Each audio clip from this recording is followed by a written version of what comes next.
سورۃ المؤمن کی آیت نمبر 34۔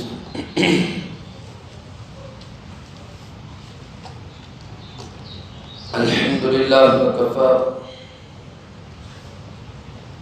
والسلام علی عبادہ الذین اصطفی، خصوصا علی سید الرسل وخاتم الانبیاء وعلى آلہ واصحابہ الاتقیاء۔ اما بعد فاعوذ باللہ من الشیطان الرجیم، بسم اللہ الرحمن الرحیم۔ وَلَقَدْ جَاءَكُمْ يُوسُفُ مِنْ قَبْلُ بِالْبَيِّنَاتِ فَمَا زِلْتُمْ فِي شَكٍّ مِّمَّا جَاءَكُمْ بِهِ حَتَّى إِذَا هَلَكَ قُلْتُمْ لَن يَبْعَثَ اللَّهُ مِن بَعْدِهِ رَسُولًا كَذَلِكَ يُضِلُّ اللَّهُ مَنْ هُوَ مُسْرِفٌ مُرْتَابٌ۔ الذين يجادلون في آيات الله بغير سلطان أتاهم كبر مقتا عند الله وعند الذين آمنوا كذلك يطبع الله على كل قلب متكبر جبار۔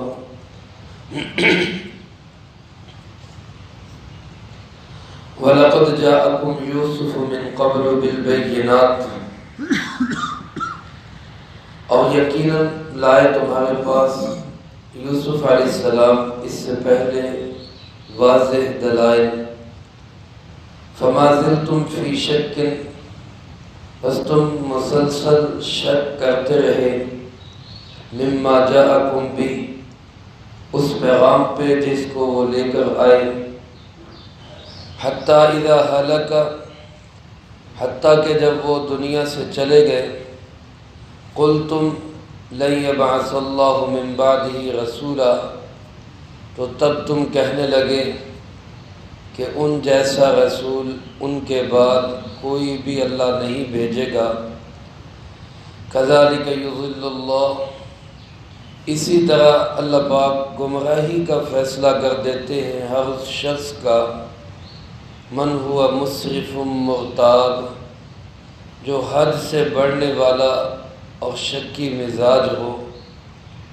الذین یجادلون فی آیات اللہ، وہ لوگ جو جھگڑا کرتے ہیں اللہ کی آیات کے بارے میں، بغیر سلطان اتاہم، بغیر کسی ایسی دلیل کے جو ان کے پاس ہو۔ کبر مقتا عند اللہ، یہ بات بڑی ناراضگی والی ہے اللہ کے ہاں بھی، وعند الذین آمنوا، اور ایمان والوں کے ہاں بھی۔ کذالک یطبع اللہ علی کل قلب متکبر جبار، اسی طرح اللہ پاک مہر لگا دیتے ہیں ہر اس شخص کے دل پر جو تکبر والا ہو اور جابر ہو۔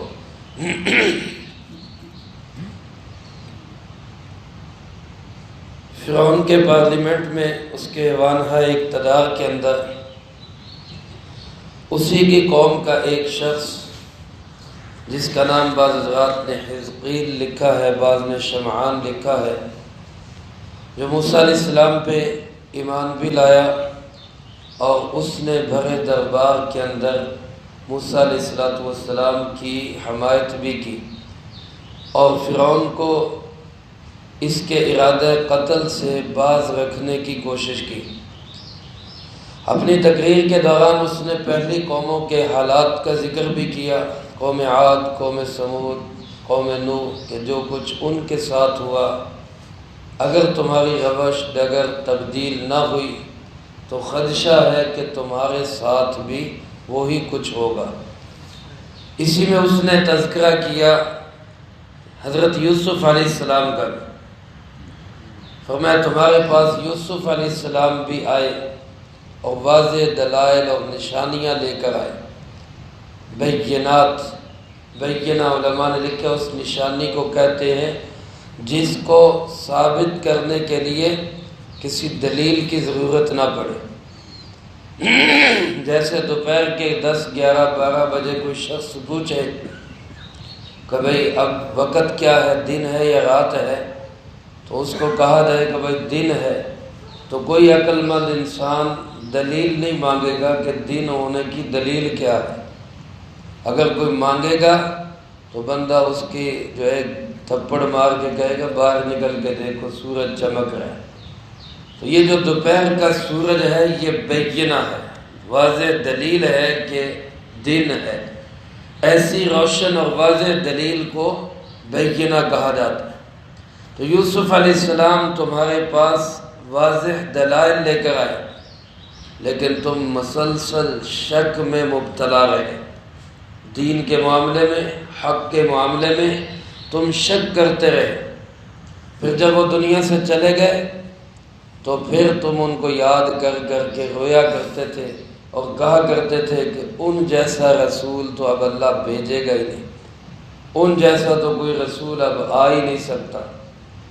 میرے محترم دوستو، اس میں ایک بات تو یہ ہے کہ یوسف علیہ السلام سے مراد کون ہے؟ بعض علماء نے تو مفسرین کرام رحمہم اللہ نے یہ لکھا ہے کہ اس سے مراد وہی مشہور یوسف علیہ السلام ہیں جو حضرت یعقوب علیہ السلام کے بیٹے، جن کے نام پہ سورۃ یوسف بھی ہے۔ اس پہ سوال یہ ہوگا کہ یوسف علیہ السلام کے اور موسیٰ علیہ السلام کے درمیان تو کم و بیش 400 سال کا وقفہ ہے۔ یوسف علیہ السلام 400 سال پہلے گزرے اور ان کے 400 سال کے بعد تقریباً حضرت موسیٰ علیہ السلام تشریف لائے۔ تو پھر ان کا تذکرہ اس انداز سے کہ تمہارے پاس یوسف علیہ السلام بھی آئے، وہ ان کے پاس کیسے آئے؟ تو بعض مفسرین کرام رحمہم اللہ نے تو یہ لکھا ہے کہ یہی یوسف علیہ السلام مراد ہے، اور 400 سال کے وقفے کے باوجود یہی مراد ہے، اور وجہ اس کی یہ ہے کہ یہ جو اس وقت کا فرعون ہے اس کی عمر بڑی طویل تھی۔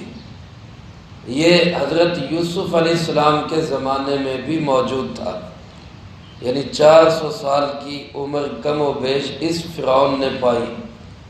اللہ کی شان دیکھیں، اللہ اپنے دشمن کو کتنی ڈھیل دیتا ہے، کتنی لمبی مہلت دیتا ہے۔ بعض اوقات ہم بھی کہتے ہیں نا یار اسلام دے دشمن مردے بھی نہیں جلدی، وہ اللہ پاک جو ہے وہ ڈھیل دیتا ہے، چلو اور رسی دراز کرو ان کی، شاید کسی موقع پہ سنبھل ہی جائے۔ تو اس کو بھی 400 سال عمر اللہ نے طویل عمر دی، تو اس وقت میں بھی تھا، تب بھی اس نے یوسف علیہ السلام کی بات کو تسلیم نہیں کیا، ان کے دلائل کو نہیں مانا۔ اب 400 سال کے بعد موسیٰ علیہ السلام تشریف لائے تو پھر بھی یہی ان کا دشمن بنا ہوا ہے۔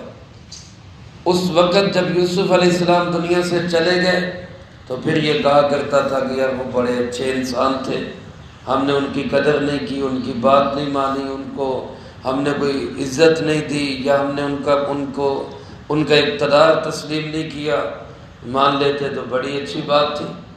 اب جانے کے بعد یہ سر پیٹ رہا ہے کہ جی وہ بڑے اچھے انسان تھے، کاش کہ ہم ان کی مان لیتے، ان جیسا تو اب کوئی آ ہی نہیں سکتا، ان جیسا تو اب کوئی آ ہی نہیں سکتا۔ اللہ فرماتے ہیں اس نے گفتگو میں اسی بات کا تذکرہ کیا۔ حضرت مولانا شاہ عبد القادر رحمۃ اللہ علیہ فرماتے ہیں کہ یہ یوسف وہی یوسف ہیں جو مشہور پیغمبر ہیں، جن کو اللہ پاک نے اقتدار بھی دیا۔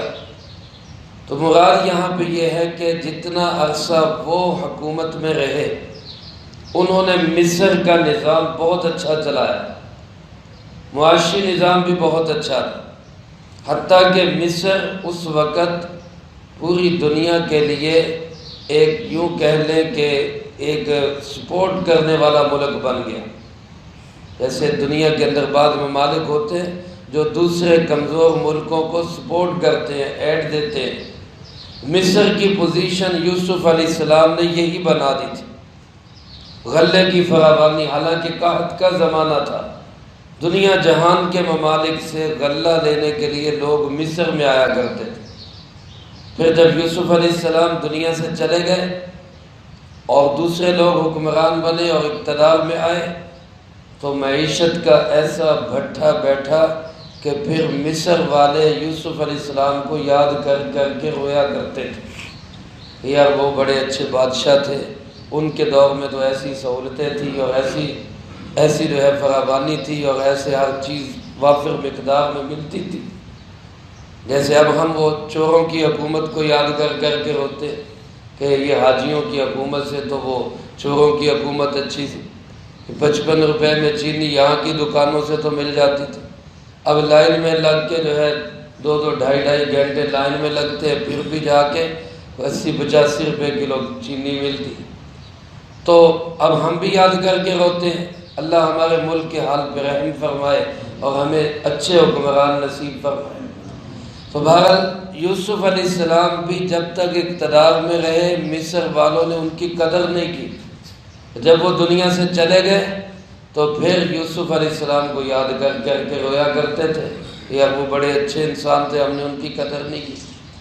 تو اسی نے، اس فرعونی شخص نے، رجل مومن نے، اس مرد مومن نے اسی بات کا تذکرہ کیا کہ دیکھو پہلے ایک اللہ کے نبی کی تم بے قدری کر چکے ہو، بے توقیری کر چکے ہو، اب موسیٰ علیہ السلام کی بے توقیری نہ کرو، ان کی بات مان لو ورنہ بڑی تباہی کا منہ دیکھنا پڑے۔ اور بعض مفسرین کرام رحمہم اللہ فرماتے ہیں کہ یہ یوسف علیہ السلام وہ نہیں، جس طرح فرعون کا زمانہ بدل گیا، اس وقت اور فرعون تھا، اب اور فرعون ہے، کیونکہ فرعون مصر کے ہر بادشاہ کو فرعون کہا جاتا تھا، ضروری نہیں کہ یہ وہی فرعون ہو جو اس زمانے میں فرعون تھا۔ مصر کا بادشاہ کا لقب فرعون ہوا کرتا تھا، جیسے روم کے ہر بادشاہ کو قیصر کہا جاتا ہے، ایران والے اپنے ہر بادشاہ کو کسریٰ کہا کرتے تھے، چین والے اپنے ہر بادشاہ کو خاقان کا لفظ دیا کرتے تھے، خاقان کا لقب دیتے تھے، اور حبشہ والے اپنے ہر بادشاہ کو نجاشی کہا کرتے تھے۔ اسی طرح یہ مصر والے اپنے ہر بادشاہ کو فرعون کہتے تھے۔ اب یہ فرعون بدل گیا، یہ اور فرعون ہے۔ یوسف علیہ السلام کے زمانے میں جو فرعون تھا وہ اور فرعون تھا، جس طرح یہ فرعون یہ بدل گئے، اسی طرح اللہ کے نبی یوسف علیہ السلام بھی بدل گئے۔ وہ یوسف علیہ السلام اور تھے، یہ یوسف علیہ السلام حضرت یعقوب کی اولاد میں سے ایک بیٹے ہیں ان کے ابراہیم، ایک تو مشہور نبی ہیں ابراہیم علیہ السلام، ایک یہ تھے یعقوب علیہ السلام کے بیٹے ابراہیم کے بیٹے ہیں یوسف، یہ والے یوسف، یہ موسیٰ علیہ السلام سے پہلے آئے اور 20 سال انہوں نے اسی فرعون کو تبلیغ کی تھی، لیکن اس فرعون نے اس یوسف علیہ السلام کی بات بھی نہیں مانی تھی۔ تو اس شخص نے اس کا حوالہ دیا کہ دیکھو موسیٰ علیہ السلام سے پہلے ایک نبی یوسف علیہ السلام گزرے، 20 سال انہوں نے تمہیں سمجھایا، تم نے ان کی بات پہ کان نہیں دھرا، پھر ان کے جانے کے بعد افسوس کیا کرتے تھے، حتیٰ اذا حلق، جب وہ دنیا سے چلے گئے پھر تم کہا کرتے تھے کہ ان جیسا رسول تو اب اللہ بھیجے گا ہی نہیں، پھر ان کو یاد کر کر کے رویا کرتے تھے۔ میرے محترم دوستو، ایک ہمارا مزاج بھی بن گیا، ہم مردہ پرست لوگ بن گئے، زندگی کے اندر کسی عالم کی، کسی اللہ والے کی، کسی دین والے کی، کسی اچھے لیڈر کی ہم قدر نہیں کرتے، جب وہ دنیا سے چلا جاتا ہے پھر کہتے ہیں یار اس کی تو ہمیں بڑی عزت کرنی چاہیے تھی۔ اب بانی پاکستان جناب محمد علی جناح، زندگی میں ہم نے قدر نہیں کی، زہر دے کے مار دیا، ختم کر دیا، حالانکہ ان کا احسان کہ انہوں نے جد و جہد محنت کر کے آزاد وطن لے کے دیا، اب یاد کر کر کے روتے ہیں کہ یار بڑے اچھے انسان تھے۔ لیاقت علی خان ایک اچھے وزیر اعظم تھے، خود مروا دیا، اپنے ہاتھوں سے مروا دیا، اور اب یاد کر کر کے روتے ہیں کہ یار وہ بڑے اچھے آدمی تھے۔ میرے محترم دوستو، اسی طرح مفتی محمود رحمۃ اللہ علیہ حیات تھے تو ان کے ساتھ وہی سلوک ہوتا تھا جو آج ان کے بیٹے مولانا فضل الرحمان صاحب کے ساتھ ہوتا ہے۔ جب وہ چلے گئے اب کیا کہتے ہیں جی انہوں نے پیو بڑا چنگا سی یہ پتہ نہیں کتنا دے ہو گئے. جب یہ بھی دنیا سے چلے جائیں گے اللہ ان کو زندگی عطا فرمائے, اللہ ان کا سایہ عطا دے, امت مسلمہ پہ قائم و دائم رکھے. جب یہ بھی چلے جائیں گے پھر روئیں گے یار بڑا اچھا آدمی تھا, ہم نے ان کی ناقدری کی. تو اس شخص نے یہی یاد دلایا کہ تم مردہ پرست نہ بنو, زندگی کے اندر ان کی قدر کر لو, ورنہ دنیا سے جانے کے بعد پھر رو گے چلاؤ گے, ان جیسا ملے گا نہیں. پھر کذالک یضل اللہ, اللہ فرماتے اسی طرح ہم گمراہی کے فیصلے کر دیتے ہیں ہر اس شخص کے لیے جو مسرف ہو اور مرتاب ہو, حد سے تجاوز کرنے والا ہو اور دین کے معاملے میں ہر وقت شک اور شبہ میں پڑا رہتا ہو. اللہ فرماتے اس کے بارے میں بھی ہم گمراہی کا فیصلہ کر دیتے ہیں. اعتماد بھی ہوتا ہے, کسی شخص کی بات کو تسلیم بھی کیا جاتا ہے, یہ نہیں کہ ہر بندہ ہر وقت جو ہے نا وہ شک کی کیفیت میں ہی مبتلا رہے. دین سارے کا سارا اللہ والوں پہ اعتماد کے ساتھ ہی ہمیں پہنچا, بڑوں پہ اعتماد. آج کچھ لوگ ہیں صحابہ پہ اعتماد نہیں کرتے, کچھ لوگ ہیں فقہا پہ اعتماد نہیں کرتے, کچھ لوگ ہیں اولیاء اللہ پہ اعتماد نہیں کرتے, کچھ لوگ ہیں علماء پہ اعتماد نہیں کرتے. ان بڑوں پہ اعتماد ہوگا تو دین کی گاڑی آگے چلے گی, اور اگر شک میں پڑے رہیں گے اور پھر حد سے تجاوز کریں گے, اللہ فرماتے ہیں ہم پھر ایسے لوگوں کی گمراہی کا فیصلہ کر دیتے ہیں. بھٹکتے رہو, جاؤ جہاں جب مرضی ٹکرے مارو جا. پھر اس شخص نے کہا الذین یجادلون فی آیات اللہ, جو لوگ اللہ کی آیات میں خام خواہ جھگڑے کرتے, ادھر ادھر کی ٹامک ٹوئیاں مارتے ہیں, بغیر سلطان عطا, بغیر کسی سند اور بغیر کسی دلیل کے جو ان کے پاس ہو, سچی دلیل اور صحیح واضح نشانی کوئی نہیں, اور خام خواہ ادھر ادھر کی باتیں لے کے جھگڑا شروع کر دیتے. آج کل آپ نے دیکھا ہوگا بہت سارے لوگ وہ ٹی وی سے دین حاصل کرتے ہیں, سکرین کے سامنے بیٹھے وہاں شکوک و شبہات میں مبتلا کرنے والے اپنے آپ کو مذہبی اسکالر کہہ کر وہ نئی نئی باتیں گھڑ کے آ کے ایک کیڑا ذہن میں ڈال دیتے, شک کا کیڑا ڈال دیتے. اچھا اس کو سن کے پھر آ جاتے ہیں علماء کے پاس, انہیں جی ادا کیوں ہے, وہ ادا کیوں ہے, جی یہ کیوں ہے, وہ کیوں ہے. اب یہ اللہ کی آیات میں بغیر کسی دلیل اور سند کے یہ جھگڑا کرنے والے لوگ. فرمایا جو لوگ اس قماش کے لوگ ہوتے ہیں, اس کیٹیگری کے لوگ ہوتے ہیں, اللہ فرماتے ہیں کہ کبر مقتا عند اللہ, یہ اللہ کو بھی بڑا سخت ناراض کرنے والے ہیں. اور وعند الذین آمنوا, اور ایمان والوں کو بھی بڑا ہی غصہ دلانے والے ہیں. یعنی ایسی باتوں پہ اللہ کو بھی بڑا غصہ آتا ہے اور ایسی باتوں پہ ایمان والوں کو بھی بڑا غصہ آتا ہے. میرے محترم دوستو, دین کے معاملے میں غصہ آنا, غیرت کا آ جانا, یہ بھی انبیاء علیہ السلام کی سنت ہے. صرف یہی نہیں کہ بعض اوقات ہم اخلاق کا درس دیتے ہیں, اخلاق اخلاق اخلاق. اخلاق ہم نے کس سے سیکھنے ہیں؟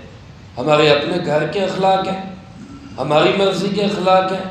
اخلاق تو وہ ہیں جو اخلاق محمد صلی اللہ علیہ وسلم, وہ ہیں اخلاق. اب وہ اخلاق کیا ہے؟ وہ جہاں ہمیں یہ سکھاتے ہیں کہ رسول اللہ صلی اللہ علیہ وسلم نرم دل تھے, رحم دل تھے, رحمت للعالمین تھے, وہاں ہمیں یہ بھی سکھاتے ہیں کہ رسول اللہ صلی اللہ علیہ وسلم دین کے معاملے میں بڑے غیرت مند بھی تھے. یہ بھی آپ کے اخلاق ہمیں سکھاتے ہیں. حضرت اسامہ رضی اللہ تعالیٰ عنہ ایک دفعہ آپ کے زمانے میں کسی خاتون نے چوری کر لی, فاطمہ نام کی خاتون تھی, اس نے چوری کر لی, بڑے خاندان کی تھی.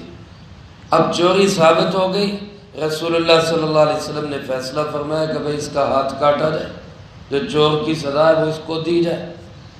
اس کے گھر والے بڑے پریشان ہوئے کہ یار ہماری بڑی بے عزتی ہوگی, ہماری بچی کا ہاتھ کٹ جائے گا, تو چلو کوئی رسول اللہ صلی اللہ علیہ وسلم سے سفارش کریں, کسی کو سفارش ڈلوائیں کسی کی کہ ہماری سزا معاف ہو جائے.